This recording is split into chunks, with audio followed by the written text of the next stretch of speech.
Okay, so this is another example for method of members, which is analysis of frames. So last time diniscuss ko na sa inyo yung main concept and the idea kung paano tayo nagsosolve ng or nag-a-analyze ng frames, which is yung method of members nga or sinabi ko sa inyo backlash method. Pinakagagawin nyo lang is babaklasin yung mga members para masolve natin yung mga pinapahanap. So example na nakikita nyo sa screen, for the structure shown in figure dash 002, so ito yon, syempre wala namang iba dyan. Below, determine the reactions at A and B and the internal force in member CF. So ito yung member CF nyo. So hanapin natin yan at saka yung reactions sa A at saka sa D. So first step na kailangan natin gawin para mahanap muna natin yung reactions sa A and D is i-expose natin. I-expose natin syempre yung magiging reactions nila. Assumptions muna tayo na pwede nating gawin. So, assume natin na yung D sub V is pataas. So, denote this as D sub V.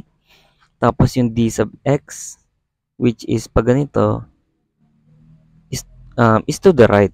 So, assumption ko lang yan ha. So, bahala kayo mag-assume niyan. Kasi mapapansin nyo yung reaction sa A at saka sa D is parehas. Hinge support. So, merong horizontal and vertical reaction yan. So, next, assume natin yung magiging reaction ng reaction sa A. So, usog natin to. Ayan. So, let's say this is your A sub V. Tapos, yung A sub X nyo is palabas naman. Ayan. So, this is just an assumption. So, bahala kayong mag-assume. So, unahin na natin mag-solve ng reaction. So, solution.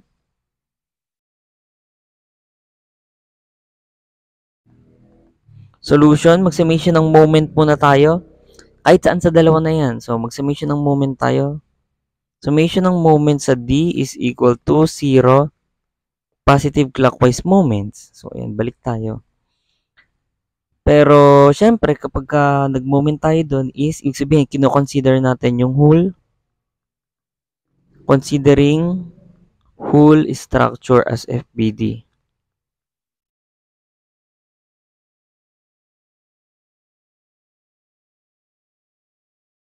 Ayan. So, considering whole structure as your FBD, so, summation ng moment ng whole system, mag-moment tayo sa D. So, pag nag-moment tayo sa D, dadaan yung AV, di ba? So, maka-cancel na yan. Maka-cancel out na yan kasi dadaan yan sa AV, sa D. So, magiging 0 yan kasi wala nang moment arm yan. So, ang papasok na lang dyan na force is AX, yung 60 at saka yung 30 kilonewtons. So, try natin. So, AX, that is counterclockwise. So, negative yan. Negative AX times moment arm from D. Ayun o, 2 meters. Ito. 2 meters. So, this is 2. Ano pa? Clockwise moments. Ayan, yung dalawa na yan. So, 60. Positive 60 times 3 plus 30 times moment arm ng 30 kilonewtons, dalawa. So, 3 plus 3, that is 6. Is equal to 0. So, lipat sa kabila AX. May iwan dito is 60 times 3 plus 30 times 6 is equal to AX times 2. So, divide both sides by 2 para makancel to. That AX is equal to ilan? Calcu. So, 60 times 3 plus 30 times 6 over 2. So, 180. So, this is 180 kilonewtons. Ayan. So, ayan yung reaction sa A. So, eto yung isa. Isa na, di ba? Ilip na pahanap sa atin, 5, no? Dalawa sa A, dalawa sa D, at saka member CF. Next, mag-summation ng moment sa A tayo. Kasi hindi nyo pa mahanap yan pag summation ng force vertical eh. Ay, actually, pwede na. Pwede na kayo mag-summation ng forces horizontal, makukuha nyo na yung dx. Summation ng force horizontal na lang. So, dito tayo. Summation ng forces, ay ba't ba ganyan? Summation ng forces horizontal is equal to 0. So, dalawa lang naman yan, yung horizontal nyo, dx tsaka ax. So, mapapansin nyo that ax is equal to dx. Therefore, dx is equal to 180 kilonewtons also. Ayan. Ito yung isa. So, ayan yung ax tsaka dx. So, dalawa na lang, no? dv at tsaka av. So, I think, baklasin muna natin.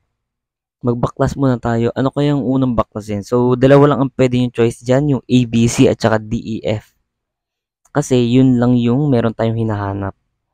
So, mas simple, I think, yung ABC, member ABC. So, unahin natin yun.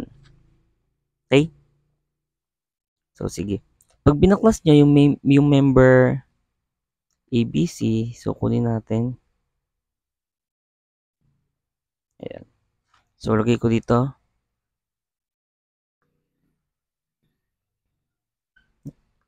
Member ABC as FBD. Yan. So, tapos i-expose natin yung mga forces niya. AX. Dito.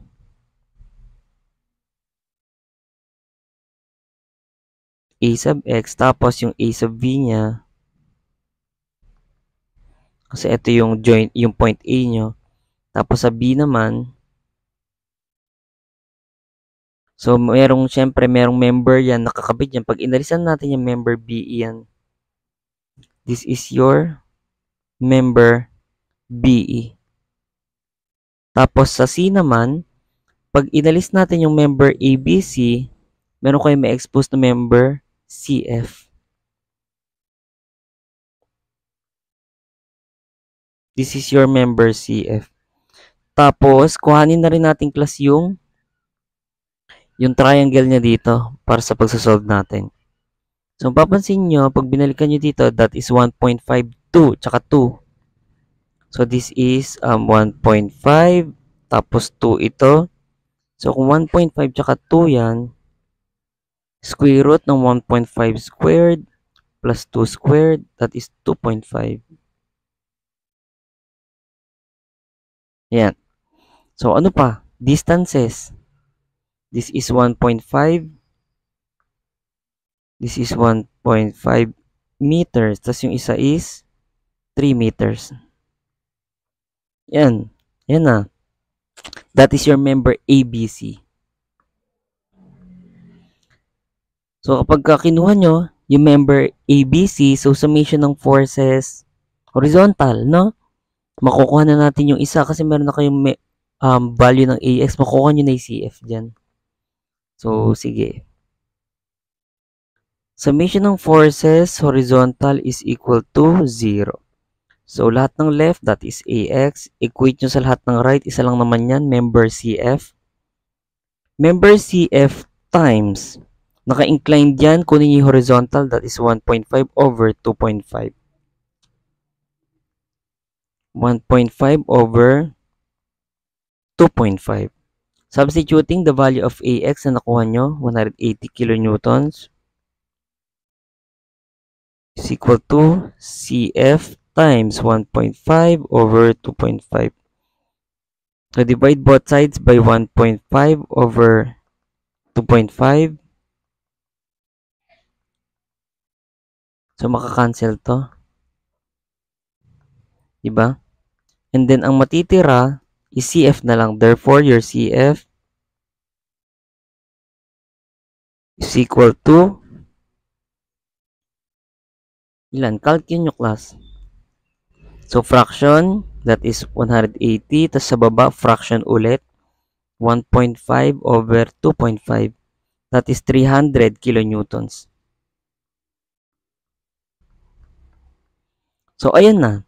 Ayan ang inyong member CF.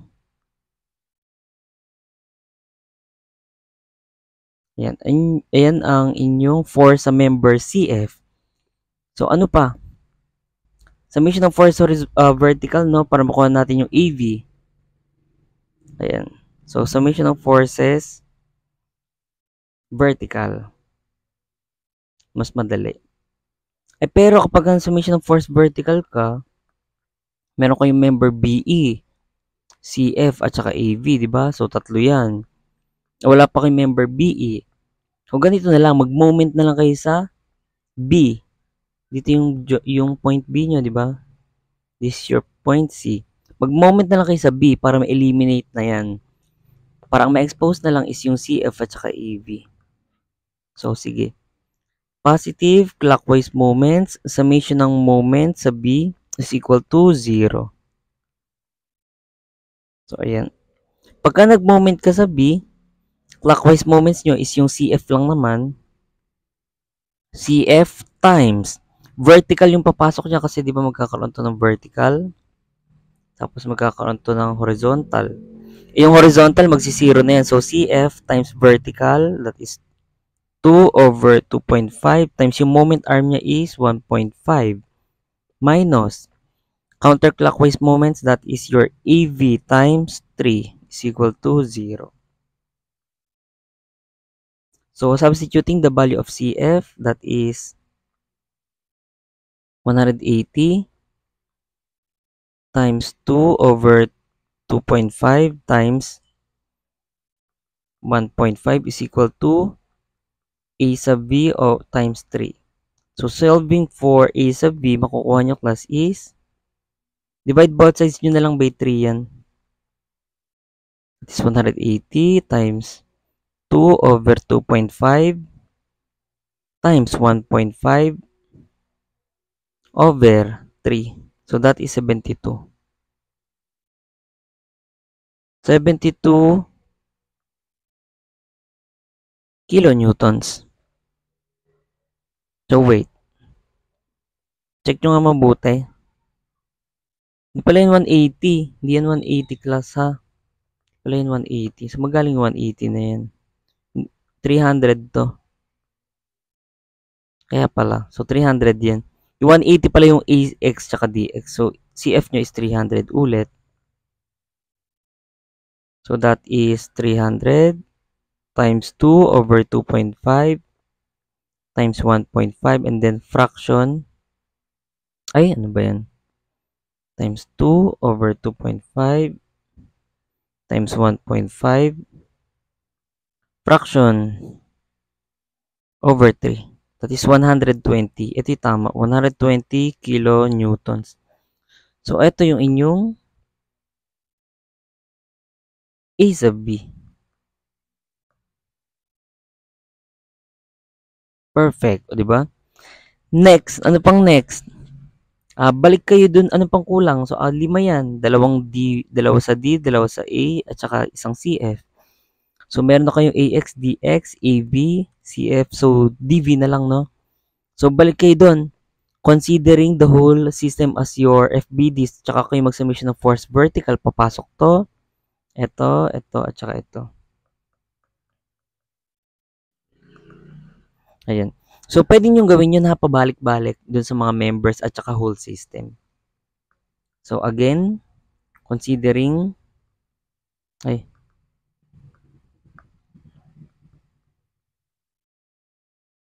consider whole structure as FBV. Tapos, mag-summation ng forces, vertical is equal to 0 na kayo.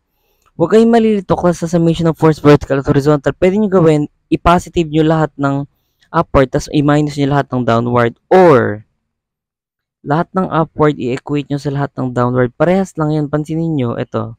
Di ba negative? Pag nilipat nyo sa kabila, magiging positive, di ba? So, kaya parehas lang yan, ha?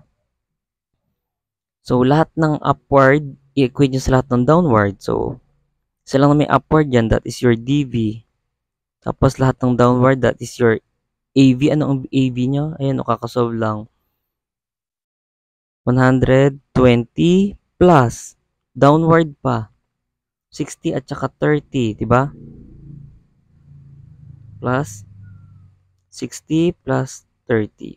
Therefore, dV is equal to 60 plus 30, that is 90, plus 120, that is 210. 210 kilonewtons. So, ayan na. Ayan yung inyong value sa dV. Ayan na, class. Yung 5 lang na yan. So, ganyan lang mag-solve ng method of members. So, that is another example. So, kasi last time na-discuss ko naman sa inyo yung pinaka-concept. So, para dun sa mga nalilate, last time di nakapasok, marami example sa module nyo. So, pwede nyo tingnan-tingnan yun. And tsaka, humingi kayo ng mga pictures dun sa mga kaklase nyo na naka-attend sa face-to-face class natin. So, hanggang dun lang. I hope meron kayong natutunan kahit content. Thank you so much.